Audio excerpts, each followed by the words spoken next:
जय हिंद। आज हम लोग देखने वाले हैं क्लास 9 प्रश्नावली 1.1 को जो है बहुत ही शानदार तरीका से जो है हम लोग सोल्व करने वाले हैं। ठीक है, मैं सभी क्वेश्चन को जो है मैं बताऊंगा। ठीक है, पहला क्वेश्चन क्या बोल रहा है सबसे पहले ये देखते हैं हम लोग। तो पहला क्वेश्चन क्या बोल रहा है रे भाई, देखो, क्या शून्य एक परिमेय संख्या है? मतलब क्या पूछ रहा है कि क्या 0 एक परिमेय संख्या है? क्या इसे आप p बाय क्यू के रूप में लिख सकते हैं, जहां p और q क्या है, पूर्णांक है, और q नॉट इक्वल टू 0 यानी q जो है वो 0 के बराबर नहीं है। तो इसका आंसर जो है वो हम लोग क्या लिखेंगे, देखो, हम लोग परिमेय संख्या क्या जानते हैं कि वैसी संख्या है जिसको p बाय क्यू के रूप में लिख सकते हैं। ठीक है, तो हम लोग आंसर में क्या लिखेंगे कि हाँ शून्य एक परिमेय संख्या है। शून्य क्या है, एक परिमेय संख्या है। शून्य एक परिमेय संख्या है। ठीक है, अब क्यों है, तो क्योंकि शून्य को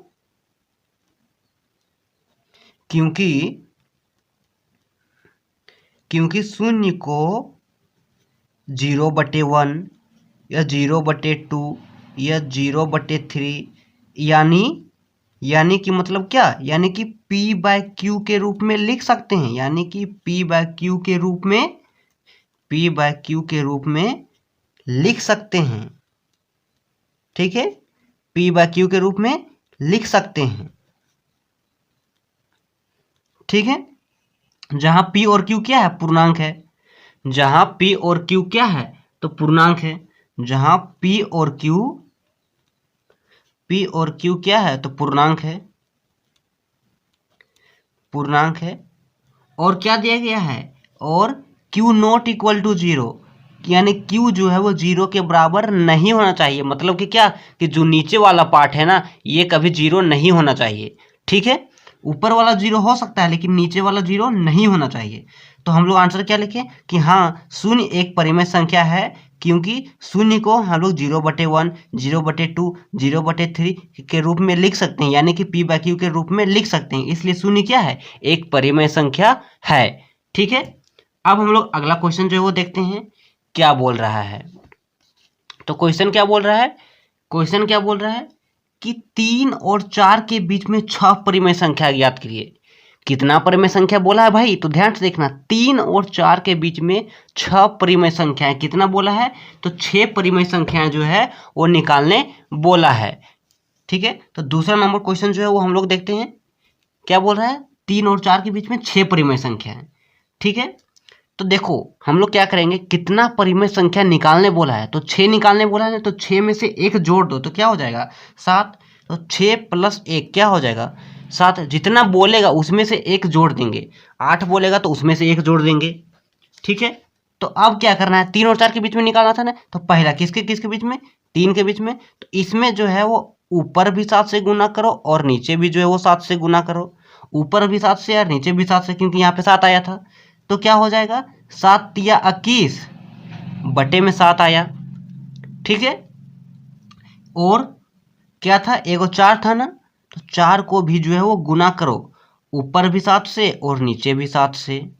तो क्या हो जाएगा, 7 चौक 28 और नीचे क्या हो जाएगा, 7। तो एक चीज हमें क्या ध्यान रखना ना, एक चीज ध्यान रखना है कि ये ऊपर वाला को अंश बोलते हैं, नीचे वाला को हर बोलते हैं।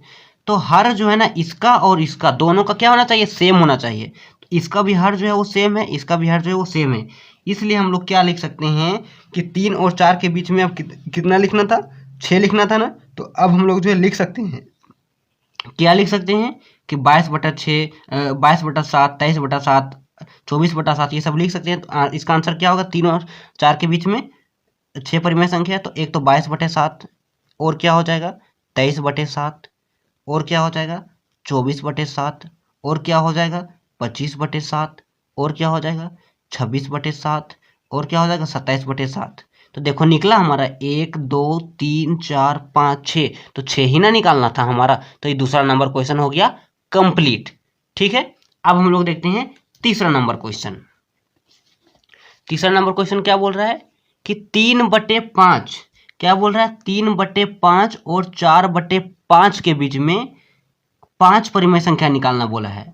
3/5 और किसके बीच में, 4/5 के बीच में कितना परिमेय संख्या निकालने बोला है भाई, तो 5 परिमेय संख्या निकालना है। तो ये हमारा रहा थर्ड नंबर क्वेश्चन। ठीक है, कितना परिमेय संख्या निकालना है, 5 परिमेय संख्या। तो मैंने ऊपर ने बोला था ना कि जितना निकालने बोलेगा उसमें से एक जोड़ देना है। 5 निकालना है तो 5 में से एक जोड़ दो तो कितना हो जाएगा, 6। तो पहला क्या था, 3/5, तो 3/5 में गुना करो 6 से, ऊपर भी और नीचे भी। ठीक है, तो क्या हो जाएगा, 6 तिया 18 और नीचे क्या हो जाएगा, 6×5 = 30, तो 18/30 आ गया। और अगला क्या था, 4/5, तो इसमें भी गुना करो 6 से, ऊपर भी और नीचे भी, तो क्या हो जाएगा, 4×6 = 24 और नीचे क्या हो जाएगा, 30। और मैंने बताया ना कि हर जो है दोनों का सेम होना चाहिए तभी हम लोग लिख पाएंगे। तो इसका भी हर सेम है, इसका भी हर जो है वो 30 है, तो दोनों का क्या है, सेम है।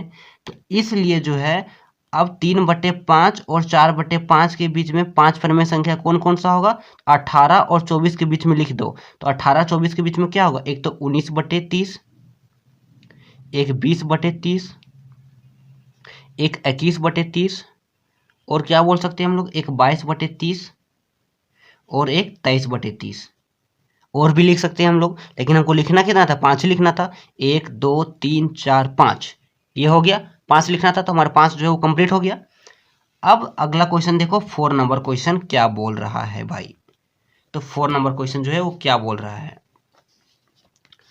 तो क्या बोल रहा है कि नीचे दिए गए कथन सत्य है या असत्य है, कारण के साथ अपने उत्तर दीजिए। तो प्रत्येक प्राकृत संख्या एक पूर्ण संख्या होती है। तो प्राकृत संख्या क्या होता है भाई, तो हमने जाना कि प्राकृत संख्या जो है वो 1 से स्टार्ट होता है। प्राकृत संख्या जो है वो 1 से स्टार्ट होता है। अब पूर्ण संख्या 0 से स्टार्ट होता है। तो यह कथन क्या हो जाएगा, यह कथन क्या हो जाएगा, सत्य हो जाएगा। यह कथन क्या हो जाएगा, सत्य हो जाएगा कि हाँ प्रत्येक प्राकृत संख्या जो है वो एक पूर्ण संख्या होती है।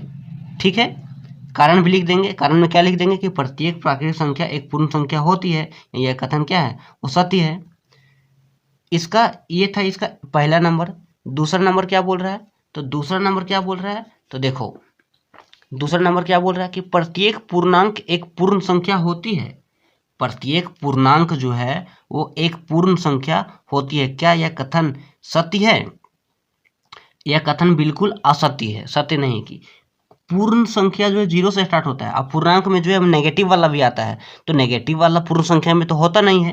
तो ये कथन क्या हो गया, असत्य हो गया। ये कथन क्या हो जाएगा, असत्य हो जाएगा। ये कथन क्या हो जाएगा, असत्य हो जाएगा। इसके बाद थर्ड नंबर क्वेश्चन, कारण भी जो हम लोग लिख देंगे। ठीक है, तो प्रत्येक परिमेय संख्या एक पूर्ण संख्या होती है। देखो ये भी क्या हो गया, असत्य हो गया। प्रत्येक परिमेय संख्या एक पूर्ण संख्या होती है। तो सभी पूर्ण संख्या तो परिमेय संख्या हो सकता है, ये हम लोग जानते हैं, लेकिन सभी परिमेय संख्या जो है पूर्ण संख्या नहीं हो सकता है। तो ये कथन क्या हो गया, असत्य। ये कथन क्या हो गया, असत्य। अरे क्योंकि परिमेय संख्या जो हम लोग क्या बोलते हैं, जिसको p/q के रूप में लिख सकते हैं, जैसे कि 4/5, ये क्या है, एक परिमेय संख्या है। लेकिन क्या 4/5 जो है वो एक पूर्ण संख्या है, नहीं है, क्योंकि 0 1 2 3 4 ये सब रहता है। लेकिन 1 भी क्या है, तो 1 एक परिमेय संख्या है। तो 1 एक परिमेय संख्या और ये एक पूर्ण भी संख्या है। तो कुछ परिमेय संख्या पूर्ण संख्या हो सकता है, लेकिन सभी परिमेय संख्या पूर्ण संख्या नहीं हो सकता है। ठीक है, तो ये कारण जो हम लोग जो वो लिख देंगे। ठीक है, तो ये रहा हमारा कंप्लीट हो गया क्या, प्रश्नावली 1.1 क्लास 9।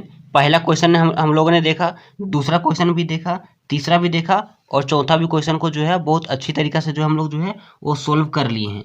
ठीक है, तो प्रश्नावली 1.1 जो है ये ख़त्म होता है।